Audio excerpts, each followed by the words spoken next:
Hello प्यारे बच्चों, इस 10 नंबर की संघर्ष के इस जंग में मैं आनंद सर आप सभी छात्र छात्राओं का वंश एजुकेशन के इस ऑनलाइन प्लेटफॉर्म पर दिल की अनंत गहराइयों से स्वागत और अभिनंदन करता हूँ। जैसा कि इससे पहले जो आपकी एक वीडियो अपलोड करा दी गई है उसमें मैंने आपको रस के बारे में बताया था और आज का जो हमारा सेशन रहेगा तो छंद रहेगा। जो हमने आपको बताया था कि यदि हम बात करें 10 नंबर के व्याकरण की टॉपिक से, जो यूपी बोर्ड कक्षा 10 की बात कर रहे हैं उसमें जो 10 नंबर व्याकरण का पूछा जाता है और ये जो रस छंद अलंकार जितने भी व्याकरण की टॉपिक रहेगी, चाहे वह यूपी बोर्ड की बात हो, 10 की बात हो, 9 की बात हो, 11 की बात हो या 12 की बात या किसी भी वनडे एग्जाम की बात हो, इसमें जितनी भी क्वेश्चन बताएंगे सभी के लिए उपयोगी सिद्ध होंगे। तो आज का जो हमारा सेशन रहेगा, आज के हमारा जो दूसरा लेक्चर रहेगा तो छंद के बारे में हम बताएंगे और छंद से रिलेटेड जो 20 आपके बहुविकल्पी प्रश्न है और उससे जुड़े जितने भी फैक्ट रहेंगे, जितने भी बातें रहेंगी, सभी की सभी हम यहाँ पर चर्चा करेंगे। तो बिना विलंब किए हम सीधे अपने टॉपिक पर चलते हैं, चर्चा करते हैं। जो आज का हमारा विषय है छंद है। तो आइए देखते हैं।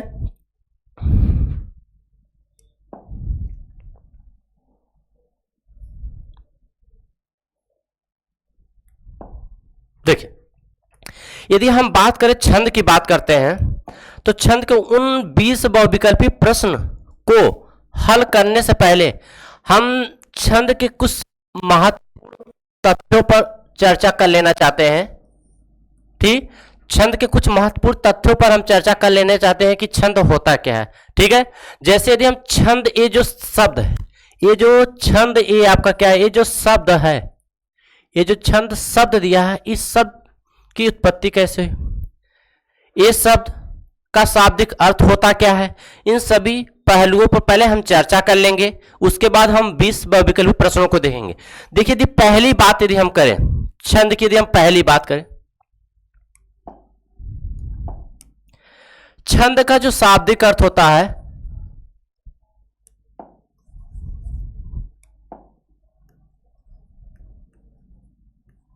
छंद का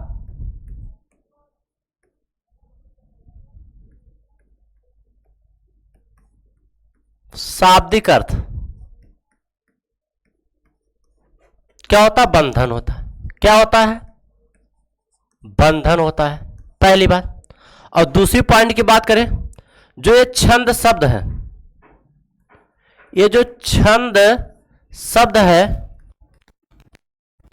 छंद जो शब्द है, यह संस्कृत के छंद शब्द संस्कृत के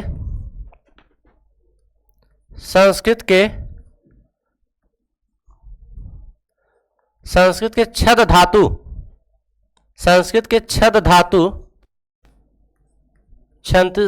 छद धातु के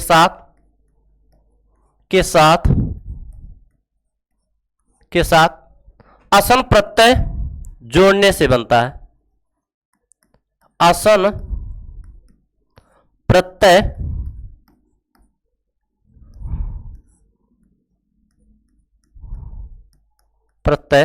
जोड़ने से बना है। ठीक, और जिसका अर्थ होता है, छद का अर्थ होता है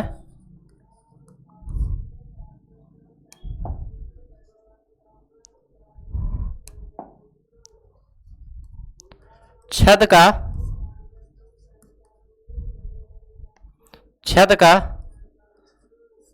अर्थ होता है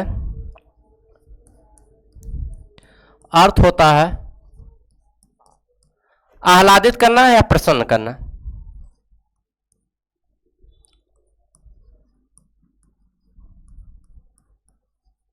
आह्लादित करना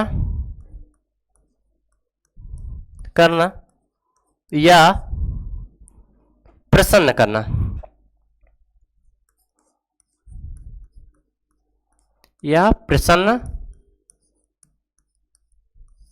करना। ठीक है, ये जो छंद शब्द का शाब्दिक अर्थ क्या होता है? बंधन होता है। और जो छंद शब्द है संस्कृत के छद धातु के साथ आसन प्रत्यय जोड़ने से बनता है। और जो छद का अर्थ होता है आह्लादित करना या प्रसन्न करना। ये बात हुई। और आइए अगले कुछ फैक्ट की बात करते हैं हम छंद के। यदि हम बात करें छंद शब्द के छंद के जनक कौन है, तो छंद के जो जनक है, छंद के जनक, छंद के जनक आचार्य पिंगल है। आचार्य छंद के जो जनक है आचार्य पिंगल है। पिंगल। इनकी जो प्रसिद्ध पुस्तक है छंद सूत्र या छंद सूत्रम, छंद, इनकी जो पुस्तक है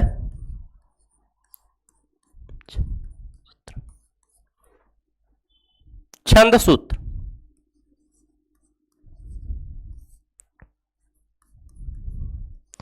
छंद सूत्र, इस पुस्तक को पिंगल शास्त्र भी कहते हैं। इसी को क्या कहते हैं हम लोग? पिंगल शास्त्र भी कहते हैं। इसी को हम लोग क्या कहते हैं? पिंगल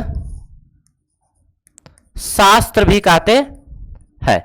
तीनों ने यानी कि जो छंद के जनक कहे जाते हैं वो आचार्य पिंगल है। इन्हें पुस्तक छंद सूत्र ऐसे छंद सूत्रम भी कहते हैं, ठीक। इन्होंने और इसी छंद सूत्र जो पुस्तक इसको पिंगल शास्त्र भी कहते हैं, जो हमारे आचार्य इन्हीं के नाम पर रखा गया है। तो इन्होंने इस पुस्तक में छंद के बारे में बहुत बेहतरीन बातें बताई हैं, ठीक। तो ये बेसिक बातें, महत्वपूर्ण जो बातें थी इसके बारे में मैंने चर्चा की। अब आइए अब हम सीधे अपने 20 बहुविकल्पी प्रश्न की तरफ चलते हैं और उससे जुड़े हर एक फैक्ट, हर एक जो बातें जुड़ी होंगी सभी बातों पर हम चर्चा करेंगे। तो आइए देखते हैं।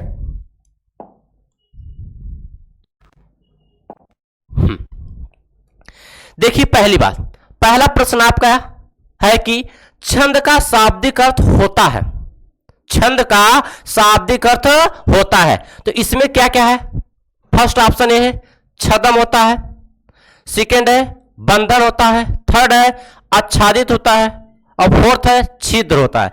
तो अभी मैंने आपको बताया ही कि छंद का जो शाब्दिक अर्थ क्या होता है? बंधन होता है।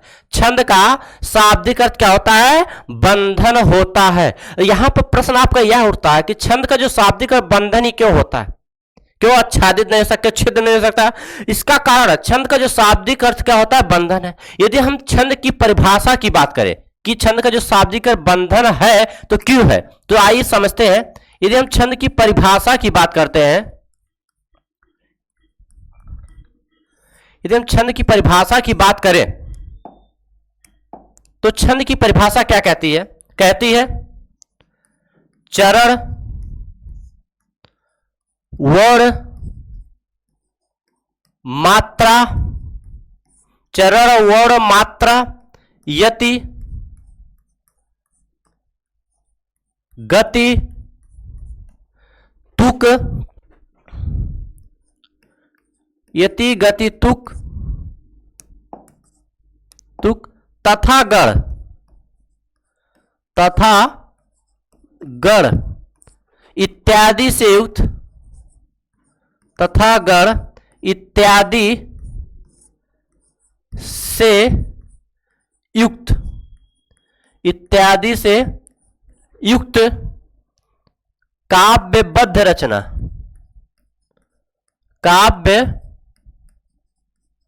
काव्यबद्ध रचना को ही, इत्यादि से युक्त काव्यबद्ध रचना को ही छंद कहते हैं। को ही क्या कहते हैं? छंद कहते हैं। तो ये देखिए छंद की परिभाषा है। तो छंद का जो शाब्दिक अर्थ बंधन रखा गया, बंधन होता है, ठीक। तो छंद बंधन मतलब बंधा हुआ, जो छंद की जितनी पंक्तियां होती है वह सब चरण, वर्ण, मात्रा, यति, गति, तुक तथा गण इत्यादि से बधी हुई होती है। इत्यादि से क्या? बधी हुई होती है। इसलिए जो छंद का जो शाब्दिक अर्थ, छंद का जो शाब्दिक अर्थ होता है वह बंधन होता है, ठीक। तो ये देखिए जो छंद की परिभाषा मैंने यहां पर चर, वर्ण, मात्रा, यति, गति, तुक तथा गण, ये जो 7 है ये छंद के संघटक तत्व है या छंद के अंग कह लीजिए, ये बहुत ही महत्वपूर्ण होते हैं छंद में, ये बात याद रख लीजिए। तो उम्मीद करता हूं छंद का जो शाब्दिक बंधन क्या होता है यह बात आप समझ गए होंगे। तो आइए चलते हैं दूसरे प्रश्न की तरफ हम। देखिए दूसरे प्रश्न की बात क्या है, छंद की प्रत्येक पंक्ति कहलाती है, छंद की प्रत्येक पंक्ति कहलाती है। तो ऑप्शन है चरण है, दोहा है, सोठा है, वर्ण। तो यहां पर प्रश्न कह रहा है छंद की जो प्रत्येक पंक्ति कहलाती है, तो छंद की प्रत्येक पंक्ति को क्या कहेंगे? तो छंद की जो प्रत्येक पंक्ति होती है, ये देखिए छंद लिखा गया है, मैंने यहां पर आप लोगों ने छंद लिखा है कि छंद की प्रत्येक पंक्ति को क्या कहते हैं, ठीक है। तो ये देखिए छंद है, जैसे कहा रहीमन पानी राखिए, बिन पानी सब सून, पानी गए ना उबरे, मोती मानुष चून। ये देखिए रहीमन पानी राखिए, यहां पर देखिए कामा लगा, यति लगी है, ठहराव है, बिन पानी सब सून, पानी गए ना उबरे, ठहराव, मोती मानुष चून, ठीक। तो करा छंद की प्रत्येक पंक्ति को क्या कहते हैं, कोई भी छंद की पंक्ति हो उसको क्या कहते हैं? तो यहां पर देखिए चरण है, दोहा है, सोठा, वर्ण नहीं। तो ऑप्शन ए जो is the right answer, option A क्या है, इज द राइट आंसर। देखिए क्योंकि छंद की प्रत्येक पंक्ति को क्या कहते हैं? चरण कहते हैं। क्या कहते हैं? चरण। यहां पर चरण की बात हुई, इसी चरण को हम लोग क्या कहते हैं? पाद भी कहते हैं। यदि आपको चरण ना देकर पाद दे दे या पद दे दे तब भी आप समझ जाइए कि वो चरण की ही बात कर रहा है। तो ये देखिए रहीमन पानी राखिए पहला चरण, बिन पानी सब सून ये दूसरा है, पानी गए ना उबरे ये तीसरा है, मोती मानुष चून ये क्या आपका है? चौथा है। तो ये छंद के 4 चरण। अधिकांशतः छंद की चरण की जहां पर जब बात हुई, छंद में जो चरण की बात करते हैं ना, तो चरण की जो बात होती है, ध्यान से मेरी बात सुन लीजिए, छंद में जो अधिकांशतः 4 चरण होते हैं, लेकिन कुछ छंद ऐसे होते हैं जैसे कुंडलिया हो जाए, छप्पर हो जाए, ये जो 6 पंक्तियां होती है इसमें 6 चरण होते हैं, लेकिन अधिकांशतः सभी छंद में कितने? 4 ही चरण होते हैं। तो इसमें देखिए जो पहला और जो चौथा, सॉरी जो दूसरा और चौथा चरण, जो दूसरा चरण, दूसरे चरण और चौथे चरण, इन दोनों को हम लोग क्या कहते हैं? समचरण कहते हैं। क्या कहते हैं? समचरण कहते हैं। क्या कहते हैं प्यारे बच्चों? समचरण कहते हैं। पहले और तीसरे चरण को, पहले और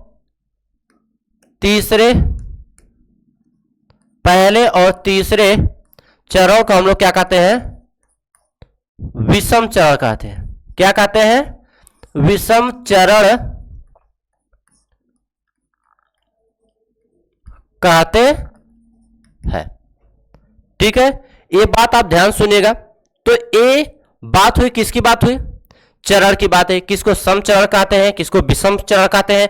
छंद में कुल कितने चरण होते हैं? अधिकांश 4 ही चरण होते हैं, लेकिन कुंडलिया और छप्पर ऐसे छंद होते हैं जिसमें 6 चरण होते हैं, क्योंकि उनका जो मेल होता है, उनका जो सहयोग होता है, वो 2 छंदों के मेल से होता है। उम्मीद करता हूं यहां तक बात समझ में आई होगी। आइए आगे चलते हैं। तीसरा प्रश्न आपके स्क्रीन पर है, क्या है?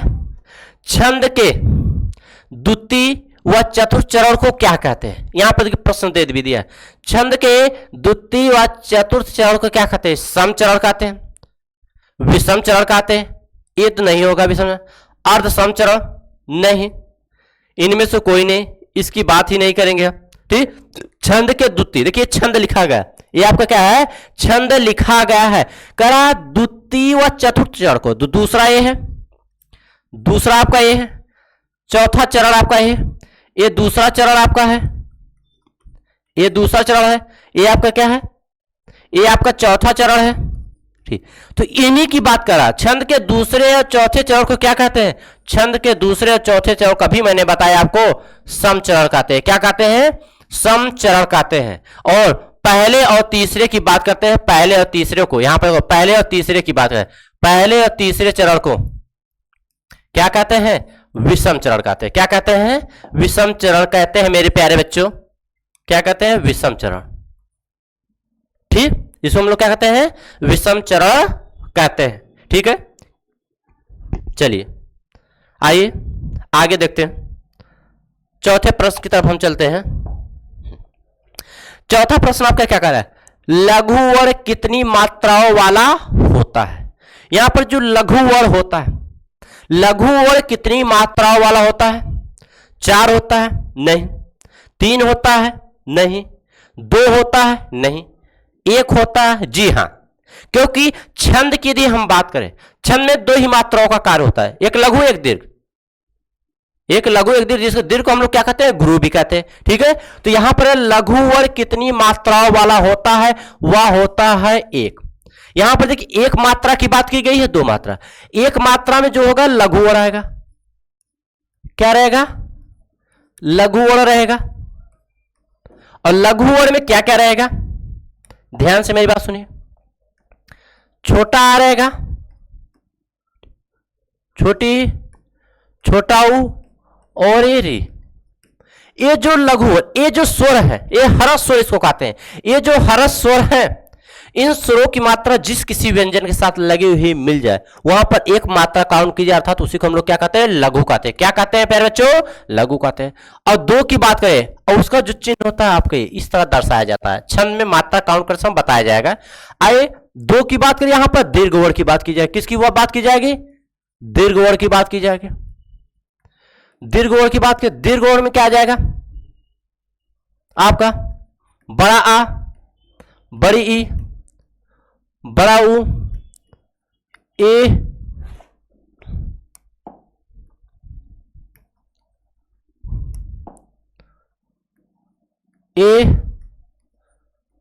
आई, ओ, और आपका क्या आ जाएगा, ओ। ठीक है, ये देखिए दीर्घ वर्ण हो जाएंगे। ठीक, ये इन स्वरों की मात्रा जिस किसी भी व्यंजन के साथ लगी हुई मिलेगी, वहां पर 2 मात्रा काउंट है, जिसको हम लोग क्या कहते हैं, गुरु। एक मात्रा और 2 मात्रा काउंट करने की जो प्रक्रिया है, उसमें और भी चीजें आती हैं। जैसे चंद्रबिंदी हो जाए, वहां 1 मात्रा काउंट की जाएगी। जैसे अनुसार हो जाए, वहां पर 2 मात्रा काउंट करते हैं। तो ये सभी चीजें आएंगी। बस यहां पर लघु और दीर्घ की बात की गई, इसलिए मैंने बताया हरस स्वर, इसको हम लोग दीर्घ स्वर कहते हैं, दीर्घ वर्ण। बात समझे। तो यहां पर लघु वर्ण की कितनी मात्रा काउंट होती है, और दीर्घ वर्ण की कितनी मात्रा काउंट होती है, 2। मैं केवल इतना बताना चाहता हूं, उम्मीद करता हूं ये बात समझ में आई होगी। आइए चलते हैं, आगे चलते हैं, अपने 5वें प्रश्न की तरफ हम चलते हैं। 5वां प्रश्न क्या कहता है, चंद्र बिंदी वाले वर्ण होते, अनुनासिक जिसको कहते हैं।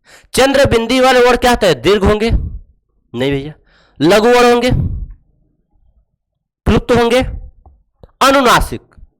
अनुनासिक वर्ण, अनुनासिक वर्ण की बात करते हैं, जिनका उच्चारण मुंह और नाक दोनों से होता है। अनुनासिक वर्ण जो आता है ना, ये जो अनुनासिक वर्ण आता है, जिन वर्णों का उच्चारण, जिन वर्णों का उच्चारण, जिन वर्णों का उच्चारण, जिन वर्णों का उच्चारण मुंह और नाक दोनों से होता है, दोनों से होता है, उसे अनुनासिक वर्ण कहते हैं। उसे क्या कहते हैं हम लोग, अनुनासिक वर्ण कहते हैं। हमने कहा जिन वर्णों का उच्चारण मुंह और नाक, हमारे मुंह और नाक इन दोनों से होता है, अर्थात जब हम वर्णों को उच्चारण करते हैं, जो हमारे अंदर से प्राणवायु आती है, वो हमारे मुंह से भी आती है, नाक से भी बाहर जाती है। तो उस स्थिति में क्या होता है, वो अनुनासिक वर्ण उसे क्या कहते हैं, अनुनासिक वर्ण कहते हैं मेरे प्यारे बच्चों। अब देखिए, तो कह रहे हैं चंद्र बिंदु वाले वर्ण क्या होते हैं, option D is the right answer. Option D जो आपका रहेगा इज द राइट आंसर, अर्थात ऑप्शन डी आपका क्या रहेगा, सही रहेगा। चंद्र बिंदु वाले जितने वो अनुनासिक वर्ण कहलाएंगे। एक बात और ध्यान से, अगर अनुनासिक वर्ण ऑप्शन में नहीं दिया रहता, कुछ और है, तब लघु वर्ण को मारते हैं, क्योंकि चंद्रबिंदी वाले जितने भी वर्ण आएंगे, यदि हम उस पर मात्रा काउंट करेंगे ना, उस पर 1 मात्रा काउंट की जाएगी। कितनी मात्रा काउंट की जाएगी, 1 मात्रा काउंट की जाएगी। ठीक है, आइए हम चलते अपने 6वें प्रश्न की तरफ, जो आज हमारा 6वां प्रश्न है। लघु मात्राओं से युक्त वर्ण होते, बात उम्मीद है आप समझ। लघु मात्राओं से युक्त वर्ड होते हैं। लघु मात्रा मतलब यदि मात्रा की बात यहां पर जो की जा रही है, देखिए ये बहुत इंपॉर्टेंट बात, मात्रा की बात की जा रही है। किसकी बात की जा रही है प्यारे बच्चों? मात्रा की बात की जा रही है। स्वरों की संख्या कितनी होती है? स्वरों की संख्या हम लोग क्या 11 मानते हैं, ठीक है। अब मात्रा की बात करते हैं, स्वरों की जो संख्या होती है मात्रा आपकी 10 होती है। मात्रा आपकी कितनी होती है? 10 होती है। और जो स्वर हमारे कितने होते हैं? स्वरों की जो संख्या कितनी होती है? 11 काउंट की जाती है। अब मात्रा हमारी कितने? 10, क्योंकि जो आ की मात्रा छोटे आ की वो काउंट नहीं होती है, क्योंकि उस पर एक खुट्टी होती है, एक मात्रा लगती है। जैसे लगाते आ, यही होता है, ये दीर्घ को दर्शा देगा, ठीक है, बड़े आ को दर्शा देगा। इसलिए जो मात्रा हमारी कितनी? 10 होती है। तो यहां पर लघु मात्राओं से युक्त वर्ड कहते हैं, क्या कहेंगे? तो दीर्घ कहेंगे कि ह्रस्व कहेंगे कि प्लुत कहेंगे? तो लघु वर्ण में आता कौन कौन है देख लीजिए। लघु वर्ण में अभी मैंने आपको बताया था, लघु वर्ण में, लघु वर्ण में प्यारे बच्चों क्या बताया था? छोटा बताया था, छोटी बताई थी, और क्या बताया था? छोटा ऊ बताया था, और क्या बताया था? री बताया था। ये लघु वर्ण होते हैं। तो इकरा है लघु मात्राओं से युक्त वर्ण क्या था? इससे युक्त वर्ण क्या होते हैं? तो जैसे मान लीजिए आ, यहां पर यदि हम क्या इसके साथ लगा दे युक्त वर्ण का को जोड़ देते हैं। अब इसी पर हम लोग क्या जोड़ देते हैं? ई को जोड़ देते हैं। इसी से हम लोग क्या, इसी से हम लोग क्या, ये इससे युक्त वर्ण क्या कहलाएंगे? लघु का दीर्घ कहलाएंगे कि ह्रस्व कहलाएंगे कि प्लुत कहलाएंगे? ठीक, तो इससे युक्त वर्ण क्या कहलाएंगे? आपके ह्रस्व कहलाएंगे। Option B is the right answer. क्या रहेगा?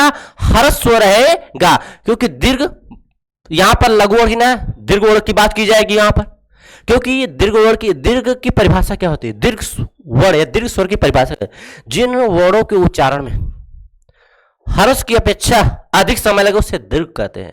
ह्रस्व में जिन वर्णों के उच्चारण में बहुत कम समय लगे उसे हम लोग क्या कहते हैं? ह्रस्व। अब प्लुत की परिभाषा क्या होती है? जिन वर्णों के उच्चारण में इन दोनों की अपेक्षा अधिक समय लगे। तो परिभाषा को आप कई तरीके दे सकते हैं, लेकिन मात्रा की बात छंद में दो ही, लघु और दीर्घ, लघु और गुरु की बात की जाए। प्लुत मतलब 3 मात्राओं का कहीं काम नहीं रहता है, ठीक है। आइए चलते हैं हम 7वें प्रश्न की तरफ चलते हैं। तो हमारा जो 7वां प्रश्न है कह रहा है कि चौपाई के प्रत्येक चरण में मात्राएं होती है। चौपाई के प्रत्येक चरण में मात्राएं होती है। तो कह रहा है 11 मात्राएं होती है, 16 मात्राएं होती है, 13 मात्राएं होती है, 24 मात्राएं होती है। एक बात देखिए, चौपाई की एक बात करते हैं, किसकी बात की गई है? चौपाई की बात की गई है, ठीक।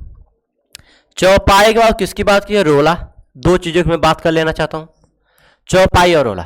इसको याद करने में दिक्कतें आती है, इसको याद करने में क्या दिक्कतें आती है बच्चों को, ठीक। चौपाई और रोला को याद करने में, तो चौपाई और रोला को जब याद करने में दिक्कतें आती है तो ना देखिए क्या करना। चौपाई 4 चौकुआ 16, ऐसा याद रखिए, 4 चौकुआ 16, अर्थात चौपाई के प्रत्येक चरण, प्रत्येक मतलब चारों चरण की बात की जा रही है। प्रत्येक चरण मतलब चारों चरण की बात की जा रही है। चौपाई के चारों चरण में, प्रत्येक चरण में 16-16 मात्राएं होती है, ये बात याद रख लीजिए, ठीक। तो यहां पर यही बात की जा रही है, चौपाई प्रत्येक चरण में 16-16 मात्राएं। और रोला में कितनी मात्राएं होती है? 24 मात्राएं होती है। कितनी मात्राएं होती है? इसमें 16 मात्रा, इसमें कितनी होती है? 24 मात्रा, इसमें कितनी मात्रा? 24, लेकिन इसमें अंतर है, 11-13 पर क्या होती है? यति, ठहराव होता है, ठीक। तो यहां पर क्या है? चौपाई के प्रत्येक चरण में मात्राएं होती है। भैया 4 चौकुआ 16, तो option B is the right answer. Option B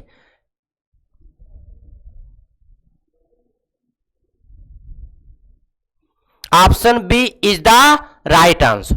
तो ऑप्शन बी जो है इसका सही आंसर रहेगा, ठीक। और एक बात देखिए, जो चौपाई के पास 16-16 मात्रा, यहां पर देखिए चौपाई का उदाहरण लिखा भी गया है।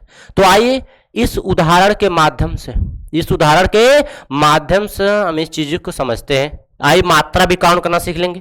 तो देखिए वहां पर लघु और दीर्घ की बात मैंने बताई थी, ठीक है। अब यहां पर देखिए, जय हनुमान ज्ञान गुण सागर, जय कपीस तिहुँ लोक उजागर, रामदूत अतुलित बल धामा, अंजनी पुत्र पवन सुत नामा। तो मात्रा काउंट कर देखते हैं प्रत्येक चरण में 16-16 मात्राएं होती, थोड़ा मात्रा काउंट करना भी देख लीजिए।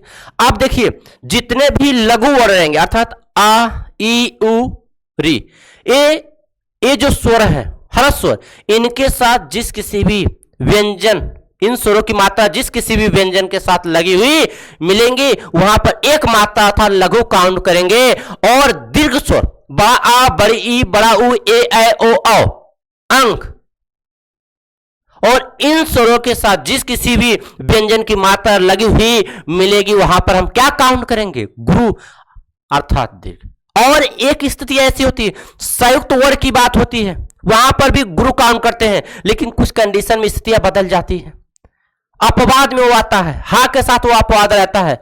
जैसे जैसे उदाहरण मात्रा काउंट करते समय आपके जो डाउट रहेंगे सभी चीजें क्लियर हो जाएंगी, ठीक है। आइए देखते हैं। तो जय यहां पर देखिए दोनों में छोटा है, तो लघु लघु,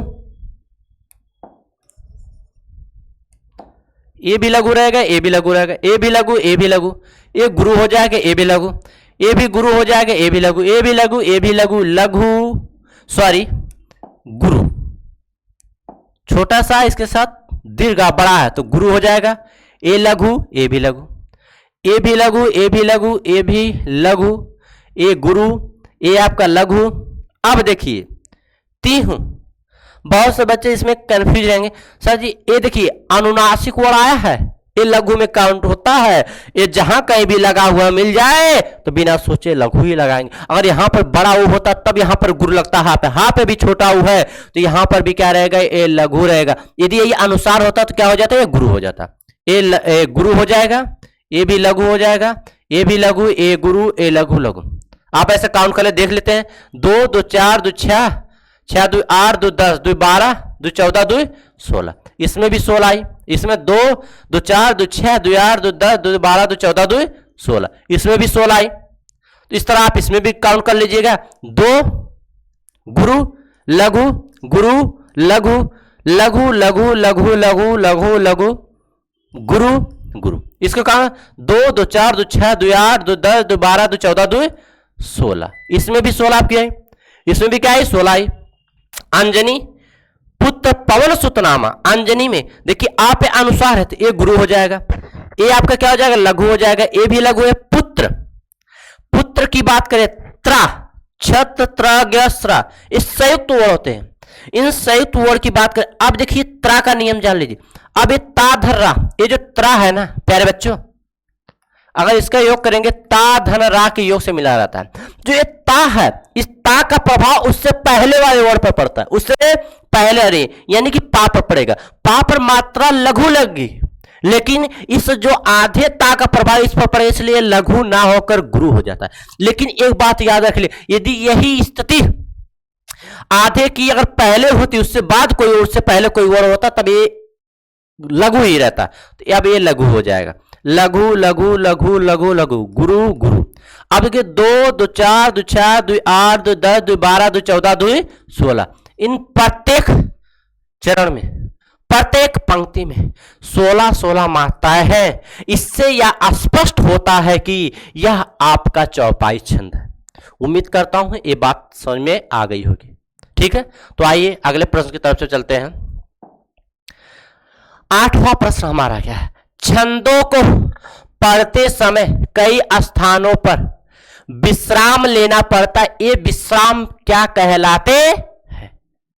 कहा छंदों को पढ़ते समय, छंद की कोई पंक्ति दी गई उसको पढ़ते समय तो विश्राम ठहराव रुकावट जिसको कहते हैं वह लेना पड़ते हैं, तो उस विश्राम उस ठहराव उस रुकावट को क्या कहते हैं। तो आइए क्या कहा, गति। किसकी बात की जा रही है, गति की बात की जा रही है। अब गति की बात यदि हम करें कविता के पढ़ने की प्रवाह को, गति की यदि हम बात करें कविता के पढ़ने की प्रवाह को, पढ़ने की प्रवाह प्रवाह को प्यारे बच्चों क्या कहते हैं? प्रवाह को गति कहते हैं। प्रवाह को गति कहते हैं। देखिए यहां पर बात की जा रही है गति। गति मतलब कविता, जैसे अभी हमने कहा थोड़ा ठहरा रुकावट, गति की वहां पर बात की जा रही है। कविता को पढ़ने की प्रवाह को गति कहते हैं। कभी का ले तो आप गाना गाते हैं ना, कविता पढ़ते हैं ना, आप देखिए जब कविता और कभी कभी अपनी आवाज को ऊंची कर देते हैं, कभी कभी अपनी आवाज को बहुत स्लो कर देते हैं। वही जैसे रामायण की एक पंक्ति है, धनुष भंग में है, कहते हैं सखी सब कौतुक देख निहारे, जेहू कहावत ही तू हमारे। तो होता क्या है, जो यानी कविता के पढ़ने की प्रभाव, कभी कभी आप अपनी आवाज को धीमी कर देते, कभी कभी अपनी आवाज को आप स्लो कर देते हैं, ऐसा होता है ना, तो वही गति है। और क्या छंदों को पढ़े कई स्थानों पर विश्राम लेना, तो उसको क्या कहते हैं? अब तुक की बात की गई, देखो तुक भी यहां पर है।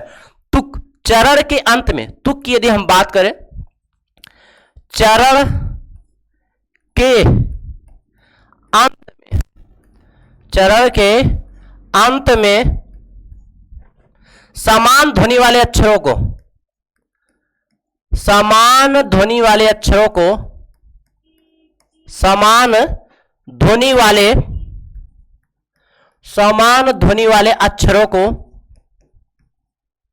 समान ध्वनि वाले अक्षरों को क्या कहते हैं प्यारे बच्चों? तुक कहते हैं। क्या कहते हैं? तुक कहते हैं। क्या कहते हैं? तुक कहते हैं। अब कह रहा है चरण के अंत में समान ध्वनि वाले अक्षरों को तुक कहते हैं। तुक बहुत ही महत्वपूर्ण है।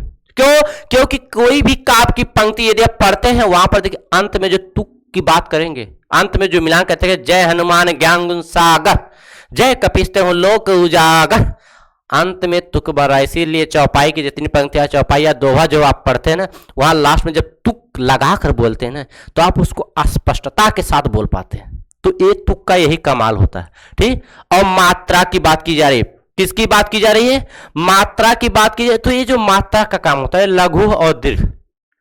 मात्रा की बात की, जो मात्रा इसमें दो ही हम काउंट करेंगे, एक लघु, लघु जिसको इस तरह दर्शाएंगे, और दूसरी कंडीशन क्या होता है? गुरु। क्या होता है? गुरु की बात करते हैं, गुरु की बात करेंगे, और इसमें मात्रा इस तरह दर्शाएंगे। इसको मात्रा क्या करेंगे हम? इस तरह दर्शाएंगे। और प्रश्न हमारा ऑप्शन इसमें है कि छंदों को पढ़ते समय कई स्थलों पर विश्राम लेना पड़ता है। ये विश्राम क्या कहलाते हैं? तो भैया गति नहीं होगा, तुक भी नहीं होगा, मात्रा भी नहीं होगा, यति। यति का अर्थ होता है ठहराव, या क्या होता है? रुकावट। यदि हम यति की बात करें, यति का अर्थ होता है ठहराव होता है, रुकावट होती है। यति का अर्थ क्या होता है? ठहराव या रुकावट। तो option D is the right answer. बात समझ में आई? ठीक है, आइए चलते अपने अगले प्रश्न की तरफ, 9वें प्रश्न की तरफ। वार्षिक गणों की संख्या कितनी मानी गई है? क्या करो? वर्णिक गणों की संख्या कितनी मानी गई है? 4 मानी गई है, 5 मानी गई है, 7 मानी गई है कि 8 मानी गई? तो वर्णिक गणों की जो संख्या होती है मेरे प्यारे बच्चों, कितनी मानी जाती है? 8 मानी जाती है। और छंद में सबसे महत्वपूर्ण यही होता है, गण। क्या होता है? जो छंद के अंग जो 7 होते हैं, मैंने बताया था, चरण, वर्ण, मात्रा, यति, गति, तुक तथा गण। ये जो छंद के अंग होते हैं, इन सब में जो सबसे महत्वपूर्ण होता है गण होता है। और मात्रा, उसे भूमिका तो सबकी रहती है भैया। हमारा जो शरीर है, हमारे शरीर में सभी अंगों की अपनी अपनी भूमिका होती है, बहुत ही भूमिका होती है। तो ये नहीं कह सकते केवल उसी की भूमिका, भैया भूमिका सभी की रहेगी। ठीक है, तो गण की बात करें, यहां पर वर्णिक गणों की संख्या कितनी होती है भैया? 8 होती है। तो 8 कौन कौन से होते हैं? देखिए, अब बात करते हैं गण की बात करते हैं। किसकी बात करते हैं? गण की बात करते हैं। यदि हम गण की बात करें, जो गणों की संख्या जो 8 होती है ना, उसको एक सूत्र के माध्यम से हम देखेंगे। वो सूत्र है आपका, या माता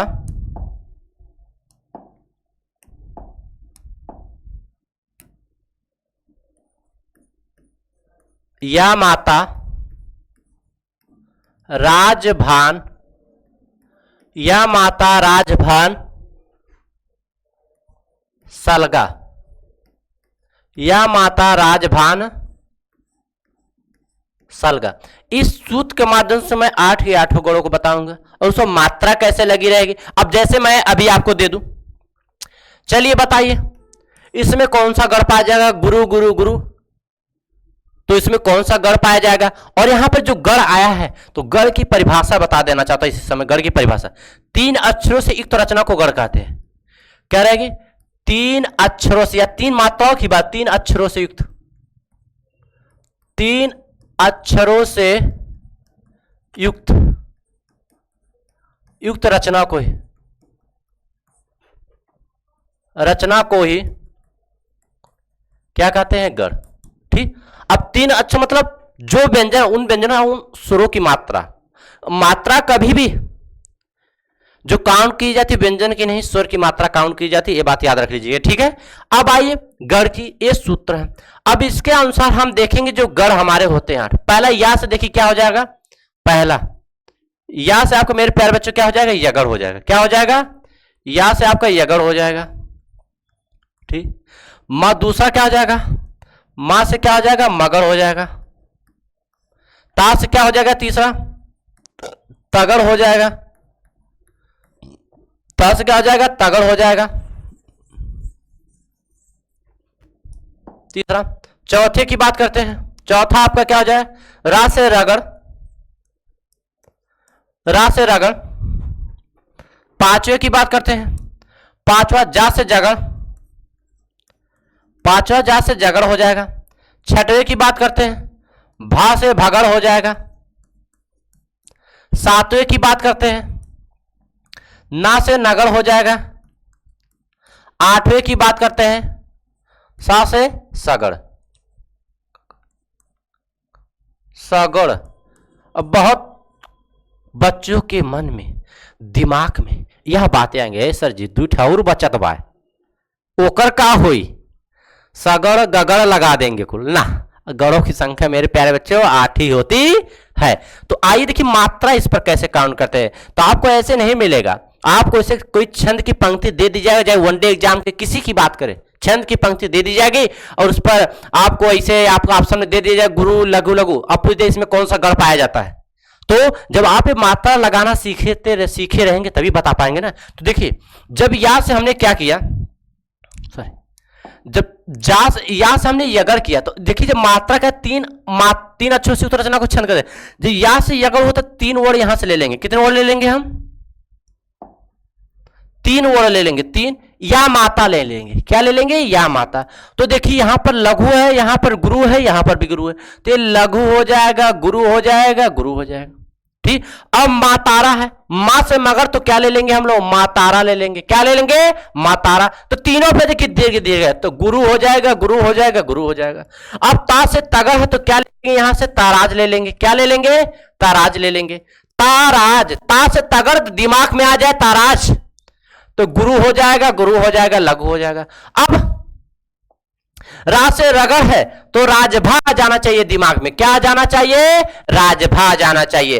पहले रा पे बड़ा आ गुरु, जा पे दीर्घ हरस्वा तो लघु और गुरु। अब पांचवा है जगड़, जा से जगड़ तो दिमाग में आ जाना चाहिए, जभान आ जाना चाहिए। क्या जाना चाहिए? जभान।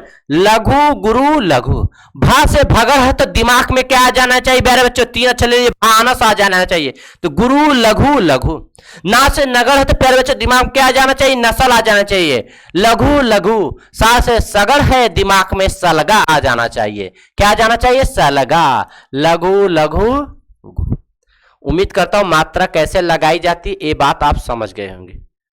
ठीक है, आइए अगले प्रश्न तरफ चलते हैं, 10वें प्रश्न की तरफ। करा वर्ण गणना पर आधारित छंद होते हैं। वर्ण गणना पर आधारित छंद होते हैं। वर्ण की बात है, जब वर्णों के आधार पर केवल गणना हो जाती है तो उसे हम लोग वर्णिक छंद कहते हैं। जब मात्राओं के आधार पर गणना तो मात्रिक छंद, तो ये छंद के प्रकार में आएंगे। आगे प्रश्न आपका उससे जुड़ा है तो आप यहां पर देख लीजिए, कह रहा कि वर्ण गणना पर आधारित छंद होते हैं। तो वर्ण गणना पर जो आधारित है, हम छंद की बात करें उसको हम लोग क्या कहते हैं भैया, यहीं पर देख लीजिए, आ गई ये बातें तो दोबारा देख लेंगे उसको। मात्रिक छंद क्या होता है? मात्राओं के आधार पर जब गणना की जाती है। मात्रिक छंद क्या होता है? जब मात्राओं के आधार पर गणना की जाती है। किसके आधार पर? मात्राओं के आधार पर। मात्राओं के आधार पर गणना होती है। किसके आधार पर होती है? मात्राओं के आधार पर। वर्णिक छंद, ऑप्शन बी इसका यही राइट आंसर है, वर्णों के आधार पर गणना की जाती है। ठीक है। अब मुक्तक छंद, ए वाला ऑप्शन गलत। अभी देखिए मुक्तक छंद की हम बात करते हैं। मुक्तक छंद जो ना तो मात्रा के आधार पर गणना होता है, ना मात्रा का ना योग होता है, योग होता है, ना वर्ण का ही, ना वर्ण का ही होता है। अर्थात प्यारे बच्चों, मुक्तक छंद में ना मात्रा की प्रतिबद्धता रहती है, ना वर्ग की प्रतिबद्धता रहती है। मुक्तक जो, उन दोनों स्वतंत्र, मुक्तक का अर्थ ही होता है स्वतंत्र, आजाद। ठीक। तो उम्मीद करता हूं कि वर्ण गणना पर आधारित जो छंद होते हैं उसको वार्णिक छंद कहते हैं। क्या कहते हैं? वार्णिक छंद। आइए अगले प्रश्न की तरफ चलते हैं। 11वां प्रश्न। अब करा मात्रा की गणना पर आधारित छंद क्या कहलाते हैं? अभी आप लोग जाना क्या कहते हैं? मात्रिक छंद कहते हैं। Option B is the right answer. ठीक। आइए अगले प्रश्न की तरफ चलते हैं। बराबर। सोठा मात्रिक छंद में सम चरणों के अंत में नहीं होता है। ये बहुत ही महत्वपूर्ण प्रश्न है, बहुत ही जरूरी, चाहे वो वनडे एग्जाम की बात हो, चाहे यूपी बोर्ड की किसी भी कक्षा की बात हो, सभी बच्चों के लिए यदि ये प्रश्न आता है, स्वाभाविक सी बात है आप फंसेंगे इसमें।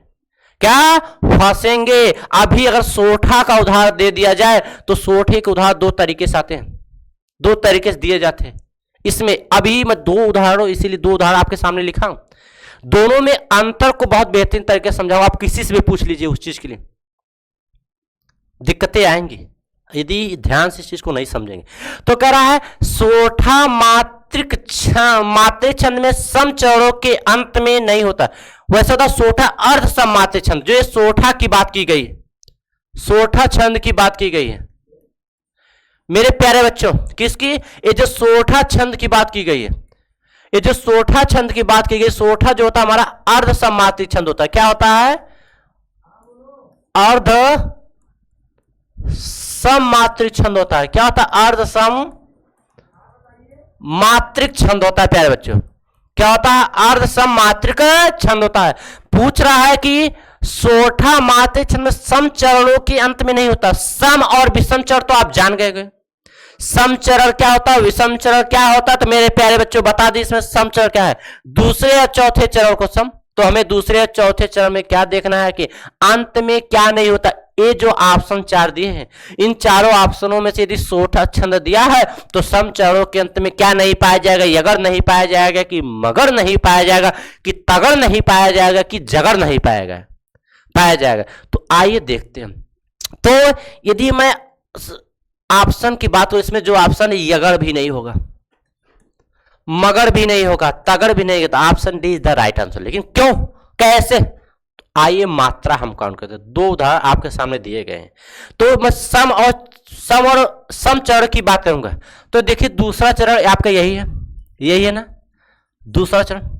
और चौथा चरण अंत रहे बस ना जाना, मन में भक्ति जगाना। ये देखिए चौथा चरण यहां से, ठीक। तो हम यही देखेंगे कि सोठा मात्रिक छंद में सम चरणों के अंत में नहीं आता। क्या नहीं आता है? तो देखिए जब मात्रा लगाएं, ए लघु हो जाएगा, ए भी लघु हो जाएगा, ए भी गुरु हो जाएगा, ए आपका क्या गुरु हो जाएगा, ए लघु हो जाएगा, ए लघु, ए आपका क्या हो जाएगा, गुरु हो जाएगा, ए आपका क्या हो जाएगा, लघु हो जाएगा। अब देखिए क्या नहीं, अब यहां पर भी देख लीजिए क्या है, इन दोनों में अंतर क्या है। सम चरणों को आप देखिएगा ध्यान से, देखिए यहां पर भी गुरु हो जाएगा, ए भी लघु हो जाएगा, ए भी लघु, ए गुरु हो जाएगा, ए लघु, ए लघु, ए भी लघु, ए गुरु, ए भी लघु। अब ये तो मैंने सम चरण दूसरे चौथे चरण काउंट कराए। अब यहां पर देखिए दूसरे उदाहरण में। ठीक, अब देखिए आपका जो दूसरा चरण आपका यही है, यहीं से है, चौथा चरण आपका यहां से है ना। आप देखिए यहां पर लगाएंगे मात्रा, ए लघु ए भी लघु ए गुरु ए लघु ए लघु ए लघु ए लघु ए भी लघु ए भी लघु ए भी लघु ए भी लघु ए भी लघु। अब बुद्धि, अब देखिए यहां पर लघु होना चाहिए, लेकिन ए जो आधा धा से धनुष है, इसका जो प्रभाव जोर इस पर बाप पड़ेगा, ये बाप छोटा तो ए गुरु हो जाएगा, ए लघु हो जाएगा, ए गुरु हो जाएगा, ए भी लघु हो जाएगा, ए भी लघु हो जाएगा, ए भी लघु हो जाएगा, ए भी लघु हो जाएगा, ए भी लघु ए भी लघु ए भी लघु। देखिए अब इन दोनों में अंतर क्या मिला होगा आप लोगों को, अंतर क्या मिला होगा पता है। यहां पर देखिए कह रहा है कि सोठा माते छंद सम चौड़क के अंत में नहीं होता। अंत में क्या नहीं होता, अंत में देखिए यही है ना, इसमें देखिए लघु लघु। दूसरे उदाहरण की बात कर रहा हूं, दूसरा जो उदाहरण,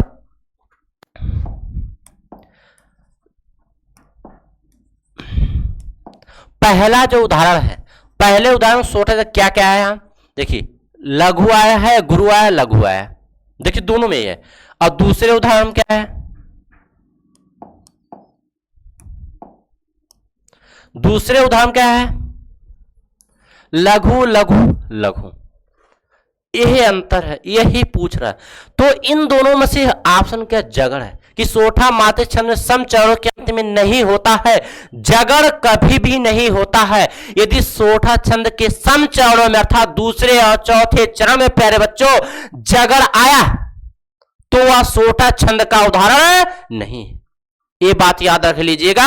क्या जगड़ को छोड़कर बाकी कुछ भी आए, आपका कोई भी गढ़ है, लघु आए या गुरु आपका रहे या कोई गढ़ आ जाए वो चलेगा। यदि जगड़ आया तो सोठा छंद के उदाहरण तो गलती पाई जाएगी। यह प्रश्न बहुत अच्छा पूछा है। तो क्या ए वाला जो आपका नहीं है, आप इसको लिख सकते हैं, जो ये देखिए ए वाला दूसरा उदाहरण। तो इसलिए अब ऐसे प्रश्न पूछेगा, अब जिसको जगड़ क्या होता है पता नहीं, अब मात्रा कैसे लगाओ, ये कौन सम चौड़ा कौन विषम यही नहीं पता, कैसे वो बच्चा कैसे निकालेगा। उम्मीद करता हूं ये जो प्रश्न आपको बेहतरीन तरीके से समझ में आ गया, इसमें किसी प्रकार कोई दिक्कत नहीं होगी। ठीक है, आगे चलें। चलिए आइए, आपका दोहे का उल्टा छंद क्या होता है। अब यहां पर पूछा जा रहा है प्यारे बच्चों कि दोहे का उल्टा छंद क्या होता है। तो यहां पर पूछा दोहे का उल्टा छंद क्या होता है। अब यहां पर एक बात ध्यान सुन लीजिएगा, यदि हम दोहे की बात करें, दोहा आपका क्या है, एक अर्धसमात्रिक छंद है। दोहे के द्वितीय और चतुर्थ चरण में कितनी कितनी मात्राएं होती है, 11। यहां पर दोहा की बात कर, दोहे के दूसरे, देखिए यहां पर जो दोहा छंद की बात की जा रही है, दोहा की बात की जा रही है, दोहा की बात करें, इसके दूसरे और चौथे चरण में, दूसरे और चौथे चरण में कितनी कितनी मात्रा है, 11 मात्रा है। ठीक, और तीसरे पहले और दूसरे चरण में, पहले और दूसरे चरण में, तीसरे, पहले और तीसरे चरण की बात करते हैं बच्चा। पहले और तीसरे चरण में कितनी की मात्रा है, 13 मात्रा होती है। कितनी कितनी मात्रा प्यारे बच्चे होती है, 13 मात्रा। तो क्या दोहे का उल्टा छंद क्या होता है। तो यहां पर मैं ये मात्रा इसलिए बता रहा हूं, यहां पर पूछा दोहे का उल्टा छंद क्या होता है, तब इसी को उल्टा कर दो मात्रा को। पहले अब यहां पर कह रहा है कि दूसरे चौथे में क्या होती है, 11 मात्रा। पहले और तीसरे में क्या होती है, 13 मात्राएं होती।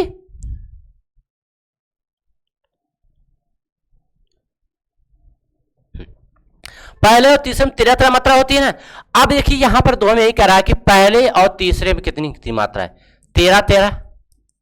ठीक, दूसरे और चौथे में 11 मात्रा होती है। ठीक, अब देखिए अंतर क्या होता है मेरे प्यारे बच्चों,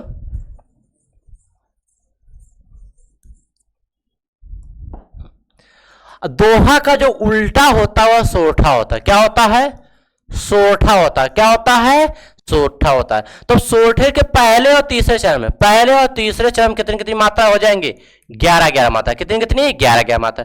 दूसरे और चौथे चरण में कितनी कितनी मात्रा हो जाएंगी, 13 मात्रा हो जाएंगे। तो यही पूछा दोहे का उल्टा क्या होता है, सोठा होता है। क्या होता है, सोठा होता है। तो दोहे का उल्टा क्या होता है? सोठा। और सोठा जो है एक अर्ध सममात्रिक छंद है। क्या है? अर्ध सममात्रिक छंद है। अर्ध सममात्रिक छंद है।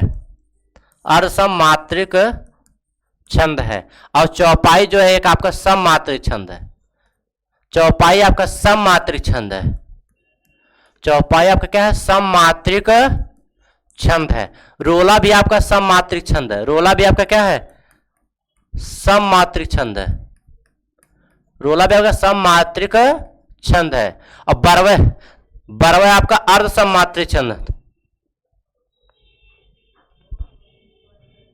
अर्ध सममात्रिक छंद है। क्या आपका? अर्ध सममात्रिक छंद है। अर्ध सममात्रिक छंद।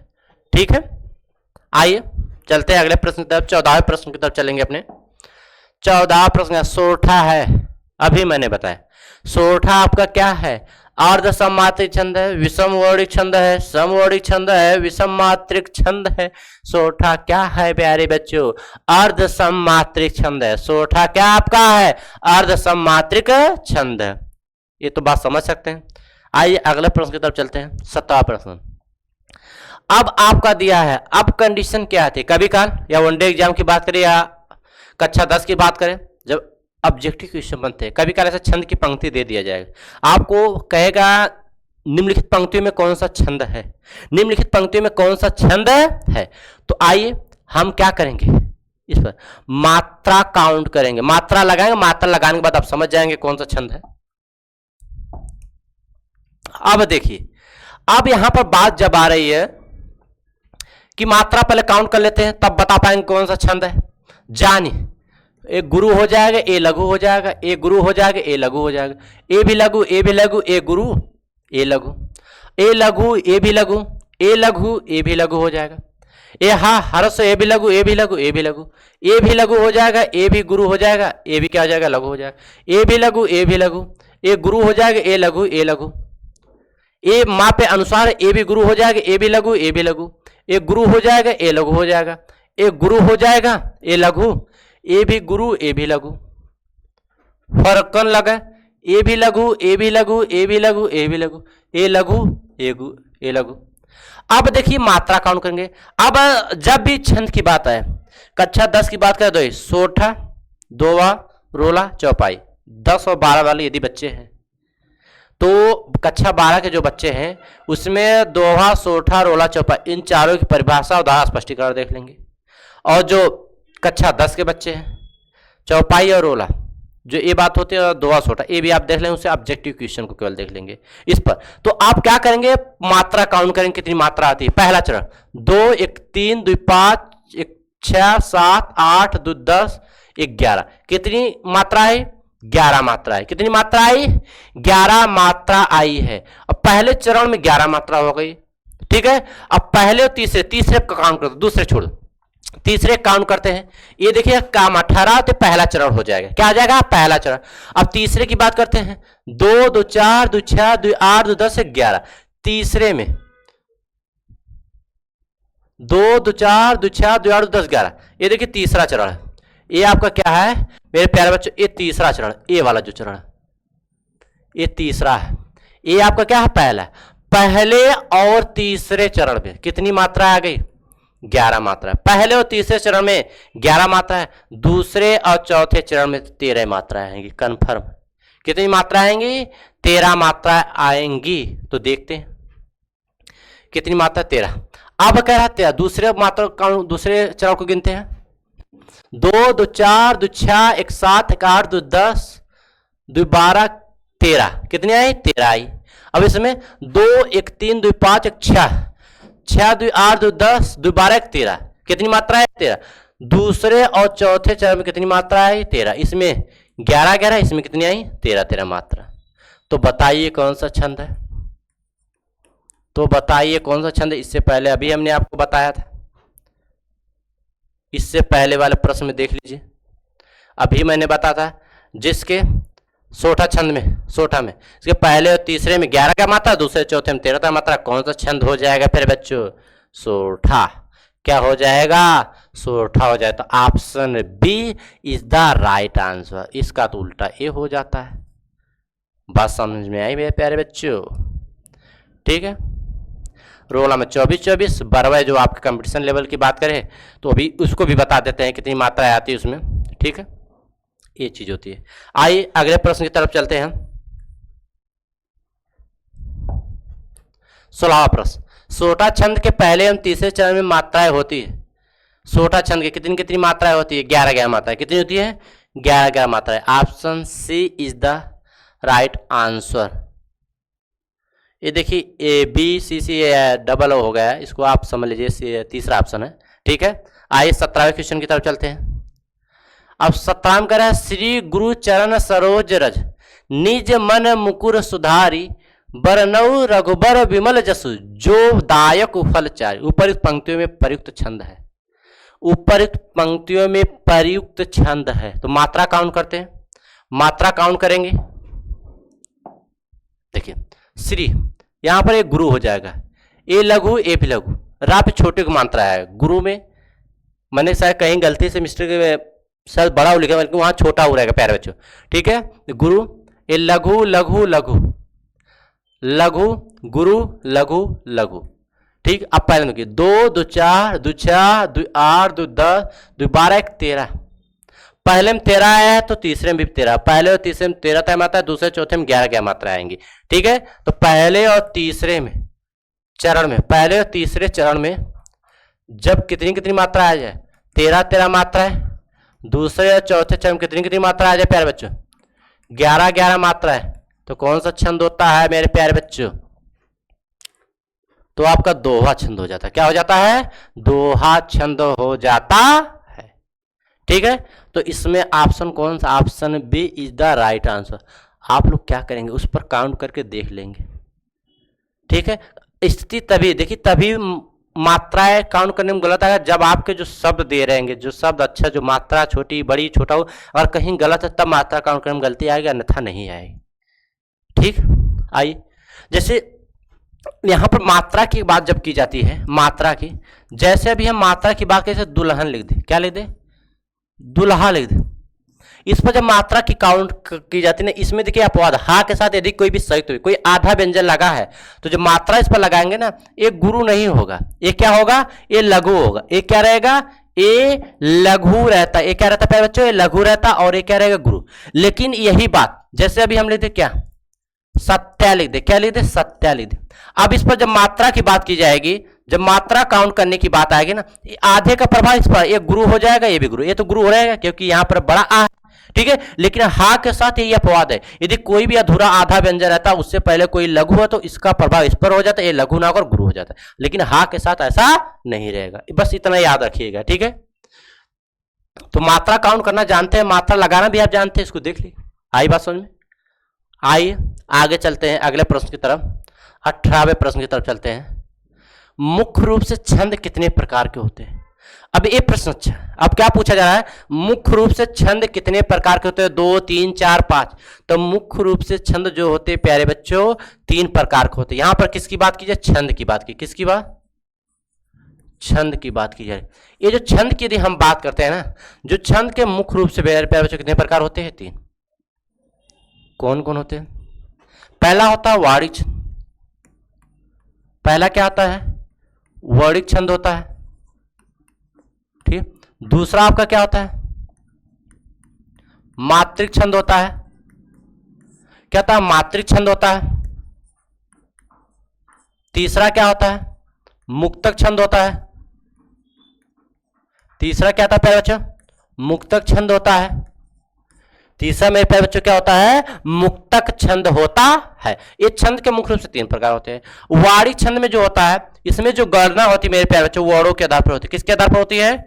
इसमें जो गणना होती है वर्णों के आधार पर की जाती है। किसके आधार पर? वर्णों के आधार पर। वर्णों के आधार पर। ठीक, और मात्रिक छंद में क्या था? गणना मात्रा के आधार पर होती है। किसके आधार पर होती है? मात्रा के आधार पर होती है। ठीक, और मुक्तक छंद क्या था? ना वर्ण रहता है ना वर्ण ना मात्रा, किसी की प्रतिबद्धता नहीं रहती है, स्वतंत्र होते हैं। ये क्या होते हैं? स्वतंत्र होते हैं। और ये मात्रिक छंद जो होता है ना प्यारे बच्चों, ये मात्रिक छंद को भी 3 भागों में बांटा गया। कितने भागों में बांटा गया है? 3 भागों में। कितने भागों में बांटा गया प्यारे बच्चों? 3 भागों में बांटा गया है। कौन कौन से 3 भाग है? पहला आपका सममात्रिक छंद होता है। क्या होता है? सममात्रिक छंद होता है। सममात्रिक छंद होता है। अर्धसममात्रिक छंद होता है।